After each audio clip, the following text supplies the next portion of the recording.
নাম হচ্ছে আকলিমা। আকলিমার ঘরে সৎমা, তো আকলিমা সৎমা তাকে একটা ছেলের সাথে বিয়ে দিয়ে দেয়। তো আকলিমা ভেবেছিল হয়তো সেখানে ভালো থাকবে, কিন্তু কয়েক বছর সংসার করার পর তাদের একটি সন্তানও হয়। সন্তান হওয়ার পরে আকলিমার স্বামীর অধঃপতন দেখা যায়। আকলিমাকে ঠিকমতো ভালোবাসে না, ঠিকমতো ঘরে বাজার দেয় না। পরে খোঁজ নিয়ে দেখে বাইরে পরকীয়া করে। তবু আকলিমা স্বামীকে বুঝিয়ে থাকতে চেয়েছিল, কিন্তু হঠাৎ করে দেখে আকলিমার স্বামী আকলিমাকে না জানিয়ে আরেকটি বিয়ে করে এবং আকলিমাকে ডিভোর্স দিয়ে দেয়। তো আকলিমা অনেক জোরাজুরি করেছিল, হাতে পায়ে ধরেছিল যে আমি তারপরও তোমারে ভাত খেয়ে যাব, তুমি বিয়ে করো যাই করো, তোমাকে ছেড়ে যাব না।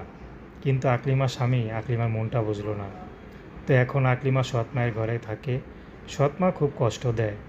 তো আকলিমা এখন কোথায় যাবে, কার কাছে যাবে? তো আকলিমা এখন ইউটিউবে এসেছে ভালো একটা মানুষের আশায়। যদি পেয়ে যায় তাহলে বিয়ে শাদী করবে। সে মানুষটি যেমনই হোক, হোক বিবাহিত, যদি তার থেকেও বয়সে অনেক বড় হয়,